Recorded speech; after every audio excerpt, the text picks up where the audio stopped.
c'est compliqué. En moins d'un an, j'ai perdu 10 kilos.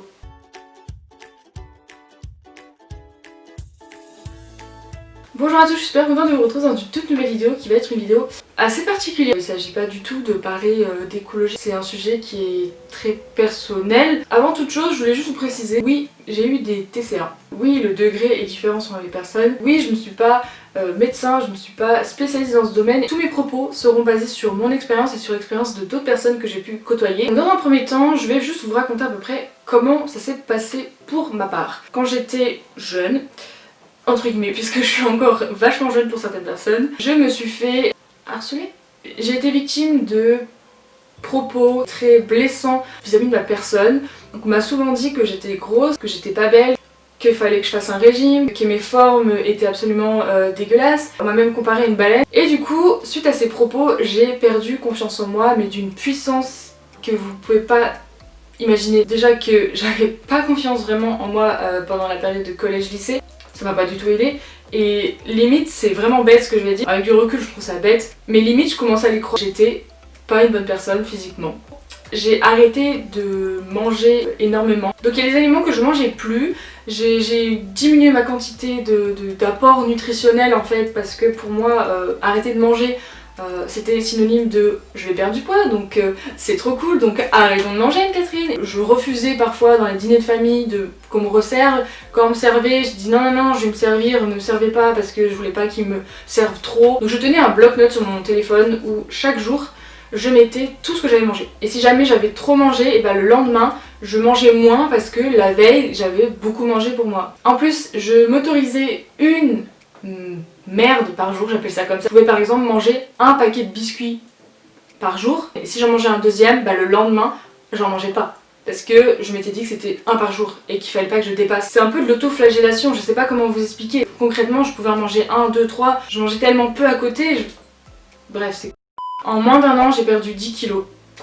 J'ai perdu 10 kilos et c'est beaucoup, 10 kilos en moins d'un an pour un corps. C'est mieux de rester dans une espèce de douceur en fait avec le corps. J'étais à ça d'être anémiée et c'est totalement débile ce que j'ai fait, mais je prenais du thé vert parce que je savais que ça faisait drainer et que du coup j'allais perdre du poids et que du coup j'allais être belle et que voilà, enfin bref, c'est totalement débile, mais je le faisais. Maintenant je prends toujours du thé vert, j'en prends beaucoup moins et je sais que je le prends juste pour tenir parce que j'ai mal dormi ou ce genre de choses, mais je le prends pas pour maigrir. Inconsciemment peut-être que mon cerveau le prend encore un peu pour ça, mais en tout cas s'il y a une journée où j'en prends pas, je vais pas être malade. Et après il y a au niveau du sport, j'ai fait du sport à côté, donc du coup en plus de pas beaucoup manger, je faisais du sport et il y a même des périodes, je me rappelle, où j'étais à deux doigts de tomber physiquement, je faisais mal à mon corps, je me surmenais au sport, je me sous-alimentais et à côté de ça, je trouvais ça normal. Quand quelqu'un vous dit que vous êtes moche, que vous êtes grosse, que vous, franchement il faut faire un régime parce que là c'est plus possible, c'est purement psychologique. On devrait pas avoir ce sentiment de mal-être intérieur parce qu'on est tous beaux, belles. Bon en fait ça part un peu en freestyle mon expérience, mais je pense qu'il faut juste essayer de dire ce qui se passe en fait. Je me suis vachement restreinte et je me suis mis beaucoup de règles et je me suis confortée dans mon mal-être. C'est un peu bête à dire mais c'est ce qui s'est passé en fait. J'étais contente de perdre, mais en même temps j'étais malheureuse parce que je me trouvais encore toujours plus grosse, donc c'est vraiment paradoxal, mais c'est une situation qui me semblait normale à l'époque. Mon objectif c'était de passer à une taille en dessous et encore passer à une taille en dessous, ainsi de suite et ainsi de suite et ainsi de suite. Et au bout d'un moment c'est normal que le corps nous dise stop, c'est pas possible, je peux pas vivre comme ça. Il y a des personnes qui se sont tellement restreintes qui du coup sont obligées d'être hospitalisées. Et ça je trouve ça choquant. Choquant mais compréhensible. Mais choquant quand même. C'est pas possible de se dire ça. À la fin de la journée il faudrait être heureux d'avoir fait plein de choses dans sa journée et pas malheureux parce qu'on a mangé telle ou telle chose. Il faut savoir que ça va beaucoup mieux actuellement. Par contre les pensées de j'ai mangé ça aujourd'hui, j'ai mangé ça cette semaine, j'ai mangé tel repas assez gras cette semaine, ces pensées je les ai toujours dans ma tête. Ça serait vous mentir que de vous dire en fait tout simplement que je vais mieux à 100%, c'est-à-dire d'avoir zéro pensée, d'être passé de l'autre côté du camp entre guillemets, mais c'est pas le cas. Quand vous commencez à avoir ce type de pensée en fait dans la tête, vous avez forcément des séquelles, même si vous vous battez tous les jours et que ça va beaucoup mieux en fait. Je vais essayer de faire une transition pour vous parler des choses qu'on peut mettre en place pour justement éviter de trop penser à ça, d'aller plus vers le côté positif que négatif de la chose, d'en tirer des leçons. d'agir et de faire des choses. Vous avez compris un peu mon cas, j'ai eu des troubles et je vais essayer de vous donner des petites astuces, des petits trucs que vous pouvez mettre en place dans votre tête pour travailler sur vous quotidiennement. Puis voilà, essayer d'aller beaucoup mieux et d'avancer avec le passé parce que voilà, c'est aussi ce qui fait votre force et ce qui peut permettre de grandir. Donc ce que j'ai fait, c'est que d'abord j'ai arrêté d'essayer de noter en fait ce que je notais sur mon téléphone. Bon, ça restait dans ma tête, mais au moins c'était que dans ma tête et qu'il n'y avait pas cette action de je vais noter sur une feuille ce que je mets. Enfin, c'était assez super. Voilà, hein, on est d'accord. J'essaie quand même de, dans une première étape de ok, je prends conscience que c'est pas forcément bien ce que je fais.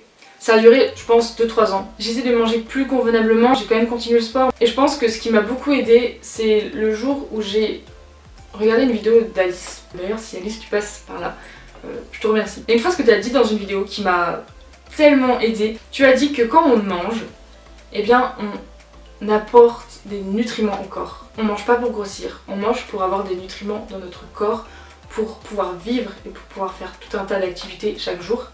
Et du coup c'est un apport qui est utile pour nous et c'est pas négatif. Quand j'ai compris que je mangeais pour avoir des nutriments dans mon corps, je me suis dit mais ok en fait, je mange pour vivre, je mange pas pour grossir.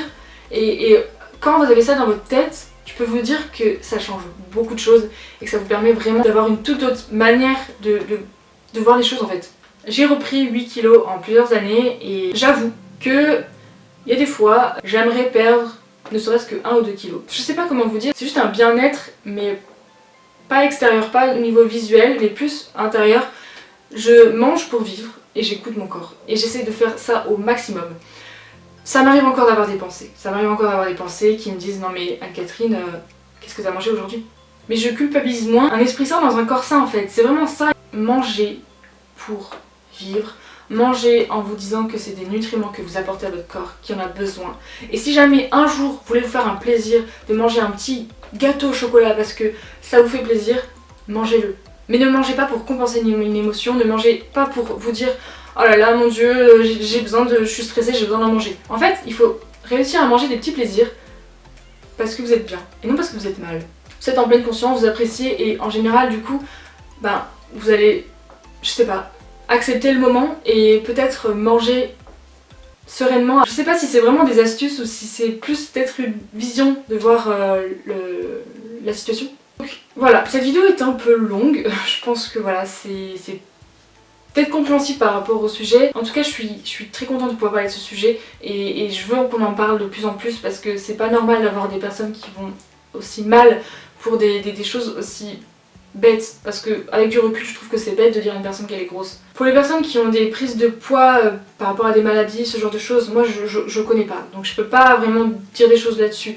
Je parle vraiment des TCA qui sont peut-être degrés un peu faibles, parce que voilà, j'ai pas vécu d'hospitalisation, ce genre de choses, mais sachez que voilà, il y a des personnes, c'est parfois dû à des maladies, personnes qui sont encore vraiment dedans, qui n'arrivent pas à en sortir. Je parle pour tout le monde, toutes les personnes qui ont pu avoir des troubles dans leur tête, qui ont pu avoir des psychoses par rapport à ça. Je veux vraiment vous dire qu'on est tous beaux et qu'on est tous belles et que je voudrais vraiment que, je sais pas, que dans nos consciences on se dise qu'on est là pour vivre, on mange pour vivre, on n'est pas là pour se faire du mal en mangeant et qu'il faut apprendre à s'aimer, à aimer son corps et que même ne pas manger et trop manger c'est pas respecter son corps, il faut écouter son corps, il faut s'accepter tel que nous sommes parce qu'en fait on est tous beaux. C'est ça qui fait la richesse de notre monde, on est tous différents et c'est ça qui est beau et voilà. Donc si jamais vous voulez partager votre expérience, si vous voulez vous en parler, si vous avez des astuces aussi, si vous avez des choses qui vous tiennent à cœur et que vous voulez partager, je vous invite à en parler en commentaire si vraiment vous le voulez. Je n'oblige personne, mais en tout cas si vous voulez en parler, eh bien parlez-en. Ça peut être aussi en parler à vos proches, parler à des amis. Je l'ai pas dit tout à l'heure, mais une des solutions aussi c'est de pouvoir en parler. Si vous restez dans votre mal-être intérieur, c'est pas possible. Donc voilà, je pense que je vais clôturer cette vidéo maintenant. Ça fait un peu brouillon tout ça, mais je voulais pas du tout que ce sujet reste aux oubliettes et qu'on n'en parle pas. Je trouve qu'il faut en parler. Et voilà, je ne cesse de répéter la même chose, mais en tout cas, si vous êtes une personne qui me regarde et que vous êtes dans cette situation-là, vous n'êtes pas du tout seul. Qu'on soit petite de taille, grande de taille, pas beaucoup de poitrine, qu'on ait des jambes courtes, des jambes longues, qu'on ait ceci ou cela, n'importe quoi, on est tous beaux. Voilà, je sais pas comment clôturer cette vidéo, c'est incroyable. c'est compliqué. En